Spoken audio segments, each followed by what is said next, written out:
nice.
Whoa.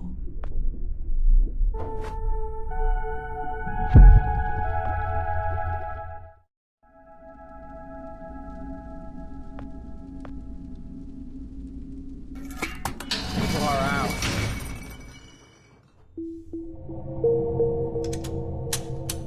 Stop right there! Whoa, wait! Mr. Lambert, sir, it's me, Joe! I don't know you. What are you doing in my house? You sent me here, remember? I've done no such thing. For an intruder, you're not very bright, you know that? For all the commotion you caused getting in here, you might as well have brought a bulldozer.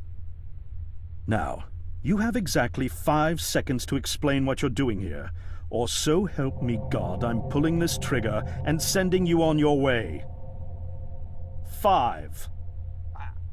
I was sent here. 4. By you! 3. You told me to find you, to warn you about the end of the world. 2. You were old, with white hair, and you got shot. Oh, God, please don't shoot me, Mr. Lambert. This, you gave me this. It's an something chrono. It's a time machine. I gave you that? Yes! I've never seen anything like it, but on the back, that's my family signet. I made this?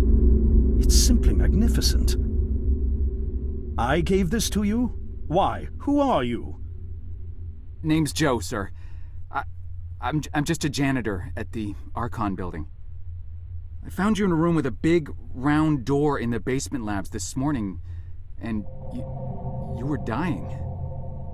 You said you'd come from 40 years in the future to stop the end of the world.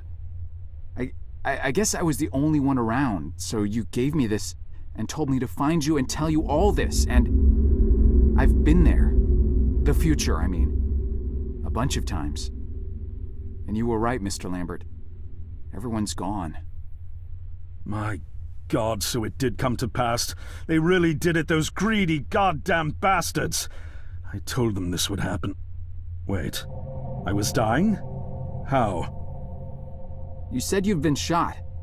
I had to actually find you at the morgue to get this address. Shot? By whom? No, wait. Don't say anything else.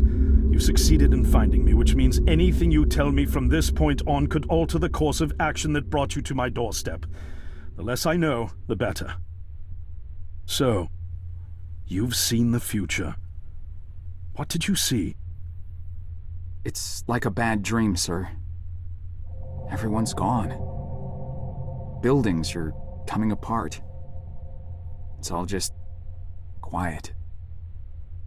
What happened, Mr. Lambert? It is Dr. Lambert. And considering all the effort you just went through to find me, not to mention bearing witness to the horrific outcome of the biggest breakthrough in the history of science, I suppose I owe you some kind of explanation.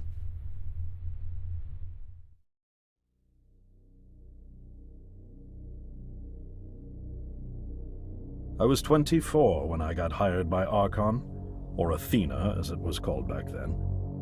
Athena was one of the many weapons R&D companies formed during the Second World War.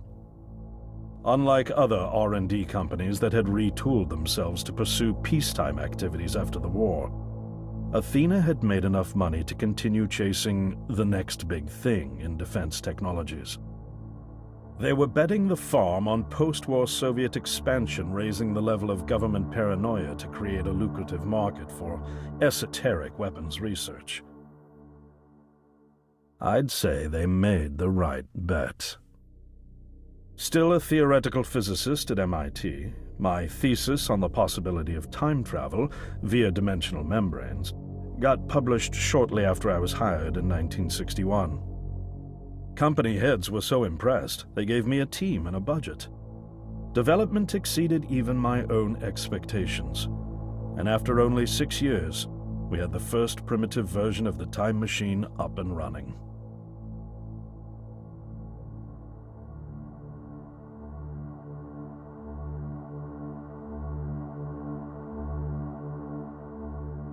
Our first successful trials involved sending simple objects into the future with a timed return. But with Archon running out of money, that was all the company bigwigs needed to secure a big fat contract with the Department of Defense.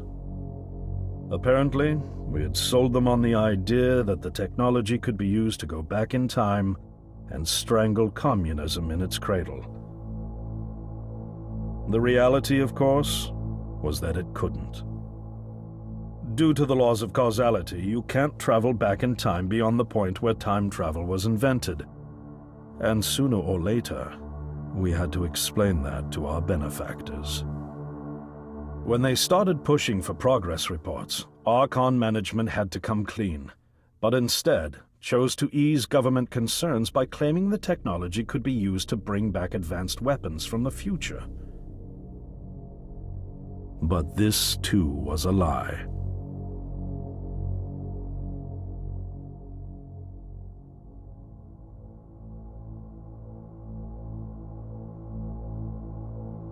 At this point, we'd already had our first of many human trials, and we knew there would be no weapons. In fact, our results were as terrifying as they were baffling. Time pilots returned frenzied and confused, raving about empty streets and human remains. At first, we assumed the city had suffered a Soviet attack in the near future and had been evacuated as a result. But as we pushed on further, the terrible reality became clear. Time pilots started returning fatally ill, dying within a day or two from painful convulsions. Some never returned. We lost several pilots, machine prototypes, and other equipment. When the first contamination erupted in the lab, we were completely unprepared, losing 3 lab technicians to what we later identified as an incredibly aggressive airborne virus.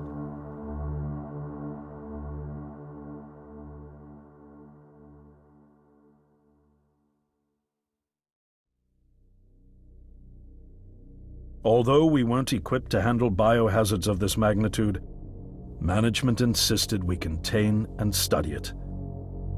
To keep our pilots and the virus alive long enough to study, we co-opted experimental cryotechnology from another project, Lazarus, and established a makeshift virus lab. Once again, the bigwigs managed to spin our setbacks into a success story for the Department of Defense, now claiming that the virus could be cultivated for use as a biological weapon. The team threatened to resign, but outrage was swiftly quenched by promises of massive salary increases and stock options. I didn't take the bribe. I'd witnessed the lethal efficiency of the virus firsthand. I knew there was only one way this was going to end, so I handed in my resignation and set up shop out here. For over a year, I've been working to recreate the technology to bring me back in time and prevent mankind's extinction from ever happening.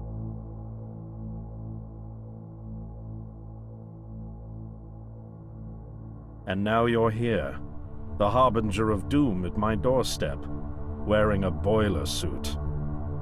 Who could have imagined that Judgment Day would begin like any other Monday in May?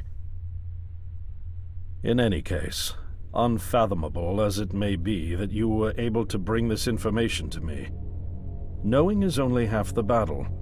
Preventing the outbreak will require more than just your tenacity. Me? Wait, what?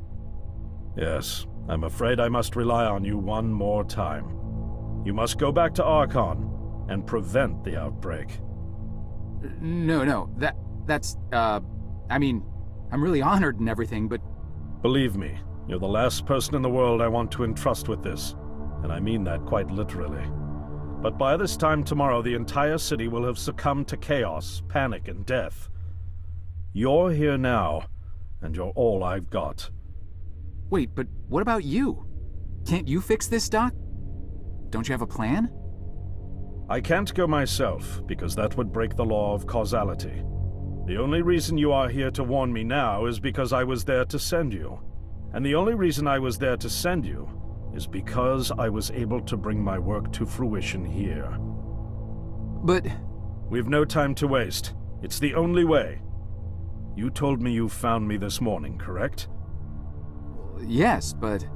That means I failed to stop it, and the outbreak has already begun. The time pilot for today's trial must have brought the virus back from the future, which then somehow got out of the containment chamber and spread. That pilot is Patient Zero. I need you to destroy the supercomputer system controlling the time machine. All the research data is stored there too. You must destroy it before the time machine departs. I'm reconfiguring your device to send you back 1 day earlier. This should allow you ample time to return to Archon and get inside. On the other shore from here, about 500 yards down the road, is a rest stop. You'll find a van there, fueled and ready to go. Oh, I already have a ride. Which won't be there yesterday, you ninny. Now stop interrupting me. One last thing, and I need you to listen carefully because this is very, very important. Make sure you do not meet the earlier version of you. Why? What will happen? No one knows for sure. It's one of the conundrums not yet accounted for. There are theories, of course. None of them pleasant. Now, let's get you ready.